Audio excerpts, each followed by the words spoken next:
Welcome back to the Sleepaway Great Debate Show. As always, I'm your host, Sheahan. We're coming to you about 90 minutes before Monday Night Football kicks off, while Archie's boys are having some well-deserved weeks off. And Eli gets through the last of his apology letters to the Pearl Clutchers who didn't like his double bird performance last week. We're here to help you solve the head-scratching, mind-bending, all-around insomnia-inducing waiver wire worries. If you didn't go to church yesterday, then don't worry. We're bringing the Lord to you tonight, because joining me at the podium from NBC Sports EDGE and the Lord Don't Lose podcast is the fantasy football Lord himself, Lawrence Jackson Jr. Thanks for joining me tonight, Lawrence. Hey man, thanks for having me, man. I'm excited to get on, some debates real quick and talk a little football right before we get to watch football. So I appreciate you having me on here, man. Let's do it. Excellent. It's my pleasure. Now, as we said, Monday night football is right around the corner. Do you need any Monday night miracles? Nah, I'm either really winning or I'm really losing. So I still got players playing, but it ain't gonna make too much of a difference. I got like Darren Waller here and there, Keenan Allen, stuff like that. But I pretty much done won the loss, so I could just sit back and enjoy the game with no stress. Nice. I need about 24 points from two players in the Scott Fish Bowl. Got to start two of Ruggs, Jacobs, and Cook. So once we're done here, that'll be my rest of the evening to hope I maintain a nice 4-0 start there. So exciting times. That's good, man. 4-0 start, man. When you get that in fantasy, man, that's like you damn near guaranteed the playoff. Absolutely. Although in my home league 2 years ago, we had a guy go undefeated and then lose in the first week of the playoffs. So sucked in, Rick, if you're listening. Yeah. Right. Well, tonight we're not talking Scott Fish Bowl. Tonight we are your Sherpas up your climb on Mount Tight End. So we go head-to-head on whether Dallas's Dalton Schultz, Buffalo's Dawson Knox should be on your roster. As always, each of us will have 2 minutes to make the case for our player, followed by a minute of rebuttal. At the end of the debates, we'll cover any additional thoughts. And, of course, we have the challenge flag. Each of us can throw our challenge flag once during the other person's time. Your challenge must be in the form of a question. Can't be in the first 30 seconds of your other person's spiel. Lawrence, you'll be telling us why we should care about number 86 with the star on his helmet. But first, I'll be telling you why Fort Knox is full of fantasy gold. For the uninitiated, Dawson Knox is third-year tight end from the Buffalo Bills, who this weekend, off his 8 targets, had 5 for 37 and 2 touchdowns against the Houston Texans. If you haven't seen his rumbling, stumbling first touchdown, then go to YouTube and check it out, because there are not many men his size who can finish off a touchdown like that. I think the ability to finish a touchdown within 15, 20 yards of the goal line is absolutely underrated in the NFL, and he finishes as well as any of the best at his position. He could have had a second tight end in the first half, but for a wayward pass from Josh Allen, but he got his second late in the game, wide open in the end zone. He played 81% of the snaps this week. Only Josh Allen had a higher percentage among fantasy-relevant positions on the Buffalo Bills. Through 4 weeks, he's equal with Gronk for the most touchdowns by tight ends with 4. He's currently averaging 5 targets per week. Now, with a tight end in fantasy, we obviously want guys who are out there running routes, not blocking. Well, the good news is he runs a route on 92.4% of Buffalo's passing plays. That's by way of comparison, Darren Waller is 92.3%, so he's right up there with the best in the business. He's the point of difference in the red zone for the Bills too. He's bigger than their other receivers. He's an excellent mismatch for linebackers down the seam due to his athleticism and corners due to his size. You want pieces of the Bills' offense on your team as much as the fantasy community wants Gabe Davis to be a thing. Knox is doing what people want Davis to be doing. Now, the Bills are blowing out teams, but they're still lining up in 11 personnel and throwing late in the game. I wonder what Vic Fangio would think of that. And you know what? That suits Dawson Knox. Big guys don't get smaller as the game gets on. Just ask Derrick Henry and anyone who tries to tackle him. This week he plays Kansas City, the 5th worst team against tight ends in the league. They just gave up 100-plus yards and a touchdown to the ghost of Zach Ertz and Dallas Goedert. There's likely be a shootout with plenty of points on offer and plenty of red zone opportunities. But Lawrence, now it's your turn to tell me why I'm wrong. Well, so this is the thing about that in comparison. Well, in comparing him to Dalton Schultz, this will be my main question for the short-term future of Dawson Knox. What happens when Stephon Diggs really gets back on his game? What happens when Josh Allen really reconnects but Stephon Diggs, a guy who caught 127 passes just last season. Cole Beasley, a.k.a. COVID Beasley, just last week. Just last week, he had 11 catches for 98 yards because, he did a little dink and dunk guy in the slot. Now, when things like that happen, Dawson Knox is going to be solely touchdown dependent. And he has 4 touchdowns now early on in the season, which is key in tight ends for fantasy because the position is so volatile. Because he's getting his touchdown so early in the season, can he keep that up, only averaging 5 targets per game? Man, that's some compelling points. I got some thoughts about spreading the ball around the Bills offense, but I'll let you tell me why Dalton Schultz is the man to have on our roster this week instead of Dawson's Creek. For sure, indeed. So Dawson, I almost called him Dawson's Creek. Dawson Schultz, man. So the past two games in which the Dallas Cowboys have got their running game back on track, he's gotten 8 targets in those games, and that's the thing that's important. Blake Jarwin is pretty much the tight end 2 right now, and that's undisputable at this point. From this point going forward, Schultz should be looked at as a must start because when you look at the top tier tight ends, Kittles, Waller, Kelsey, you looking for that next guy, that's Dalton Schultz. And when the Dallas Cowboys are in a bag in the running game, that play action is going to work. Dalton Schultz has scored each of the last 2 weeks, but even if he didn't score, he will not be touchdown dependent. You take away his touchdowns this week, he still had 6 receptions, 58 yards. The week prior, 7 catches, 70 yards. So even without the touchdowns in a PPR format, he's going to be able to perform as long as their running game is up to par, and it's looking like it's going to be. Ezekiel Elliott, 143 yards this week. Last week, over 90 yards rushing. He's doing his thing. Tony Pollard brings the change of pace. So like I said, this Dallas Schultz is his main value is predicated on Dallas running that old type of Dallas offense when Zeke first came into the league, and Dak being able to get out there on the rollout. And when they're doing play action, they're looking for tight ends. If you remember, Jason Witten, even at his old age, was still a fantasy relevant tight end. I believe he was tight end 11 his last year in Dallas, even as an old man, because that's when Dallas's running game was on point.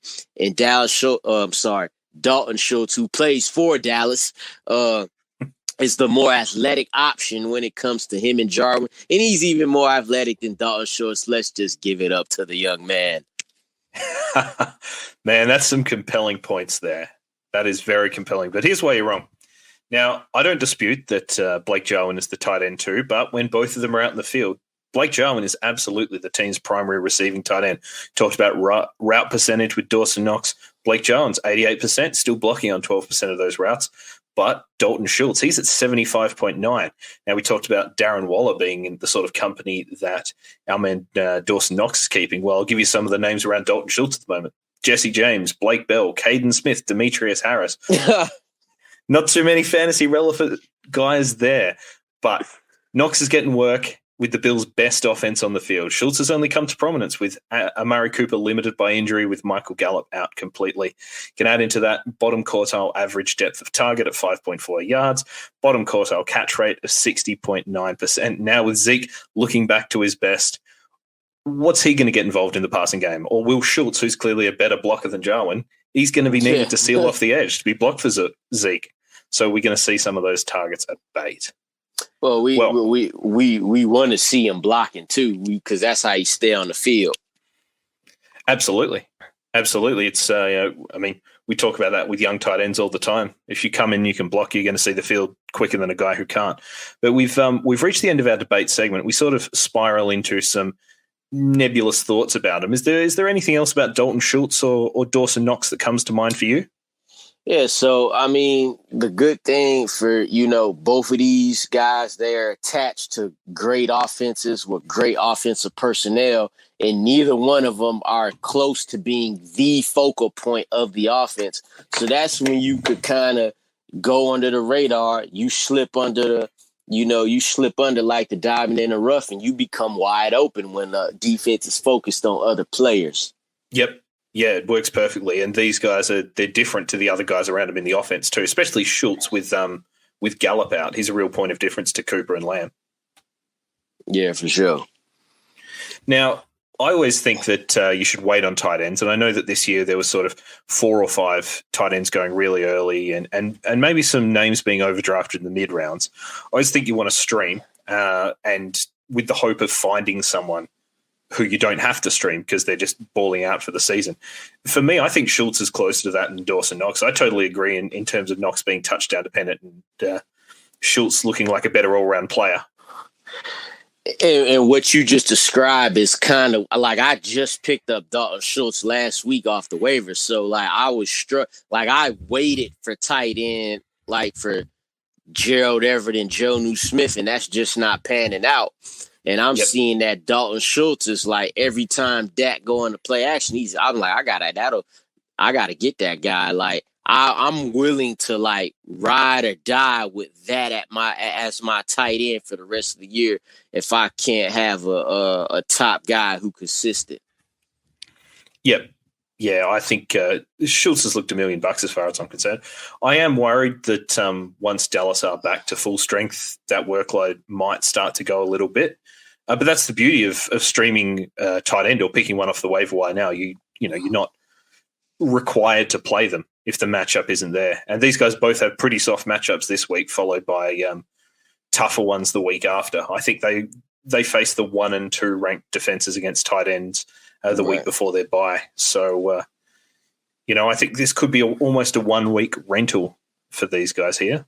But if you had to start one of them this week, I think Schultz, I should have checked who they were playing before I asked this question. Cut out the edit, hopefully. Would you rather start, there we go, Schultz against the Giants or Knox against the Chiefs? On paper, you'd want to go just go after that Chiefs defense. However, like I said, the Giants ain't nothing to scream about either. The Giants will be celebrating their win versus the Saints for the next 8 weeks. So I'm going to ride with Schultz, I'm going to keep chasing them targets until I have a reason not to. Yep. Yeah, I'm a junkie for opportunity in fantasy as well. Now, who else are you targeting on the waiver wire this week? Well, being is that I have a couple of I got Joe Mixon on a couple of rosters, man. I guess I got to look at Samaje Perine or that's who I'm looking at. I'm looking at Kadarius Toney from the Giants, who I feel like they should try to get this kid involved more. He gave them a little spark. He gave them a little something different than what they have on that offense. The Giants don't have that type of player on their offense. And we would, with Sterling Shepard still dealing with a hamstring injury, who knows what type of role he could see coming up in this week. And my boy Matt Ryan, he just had a phenomenal game. I believe he was quarterback 3 this week. With obviously we still got Derek Carr and Herbert to play. But they at home versus the Jets. So, I gotta take that. If you in quarterback trouble, yeah. Yep, I saw your video defending Matt Ryan. I couldn't agree more with a lot of the points you made there. I think he's been dealt a fairly rough hand this year. Yeah, some of the names around him. Bad team, bad organization. I feel like they would have best served him by just getting rid of him. You know what I'm saying?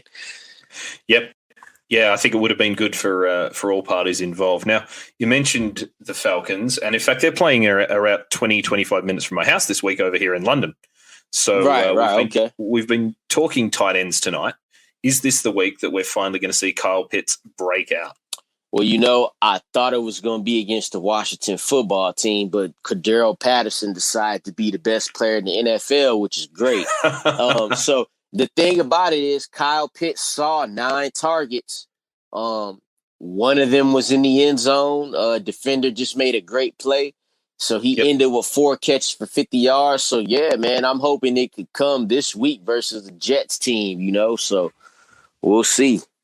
I think just for the guy's sort of mental well-being, I'd like to see him have a big game and stop all the sort of narratives deriding his selection so early on. I'm with you, man, because the folks that, were saying tight ends don't do this, da-da-da-da-da.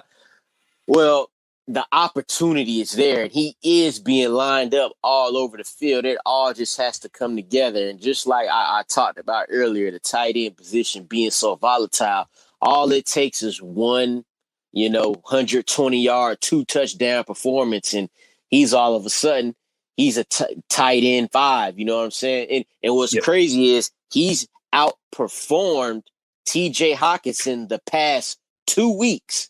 That's how crazy the tight end position is. So, but T.J. Hawkinson's first 2 weeks were so good, overall, he's still up there. But guys like him and Mike Gesicki has outperformed T.J. Hockenson the past 2 weeks. So it's just about you got to have that big game at tight end. Then you got to kind of have that steady flow. But he's getting the opportunity, man. So hopefully he could cash in London. And I actually forgot that game was in London. So it'd be nice. Over here, we get to watch it in the morning. Yeah, it's the wake up and start watching football, particularly if you're for our friends listening on the West Coast as well. You get a full day of football. It's exciting. Well, we've sort of come to the end of the episode now, but thank you very much for joining me. It's been an absolute pleasure, and you can tell the good people at home where they can find you. Yeah, man. First off, appreciate you having me on and talking to you. Get at me any social media at Lord Don't Lose. You go from there, you'll find all the content, link to the podcast and what have you. So that's about it, man. Awesome. Well, as I say, thank you very much for coming on. I couldn't recommend your podcast more highly to the people. If they like you on your show, definitely check you out. They're nice, short, punchy episodes too, as opposed to some of the others out there that kind of ramble on a bit, like ours, like our main podcast, which we tend to get caught up. I just like to get to it, get out, man. Most people got a 30-minute commute to work, man. So I try to keep it in there. You know what I'm saying? Absolutely. Well, I think we're going to be a sort of a 17-minuter here tonight. So thank you very much once again. And thank you all of you for tuning into the great debate. Don't forget to follow us on Twitter at Sleepaway Show. Chuck us a few bucks on Patreon if you're so inclined. But if not, then just subscribe, rate, and review on your favorite podcast platform. Help us do what we do. Don't forget, we've got lots of great content. We have our live call-in shows on Wednesday nights and Sundays before the game for those last-minute start sits. And, of course, you can follow me on Twitter at Sheahan Solo, and we'll catch you next time.